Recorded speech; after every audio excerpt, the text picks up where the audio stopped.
در این لحظه تاریخی نه تنها مردمی که در پاسارگاد گرد آمدند، بلکه همه جهانیان مشتاق آنند که بدانند چگونه شاهنشاه آریامهر از نخستین بنیانگذار شاهنشاهی ایران، کوروش بزرگ هخامنشی، تجلیل می‌فرمایند.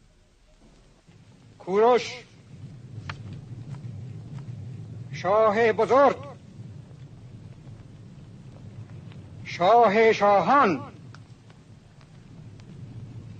شاه هخامنشی، شاه ایران زمین، از جانب من شاهنشاه ایران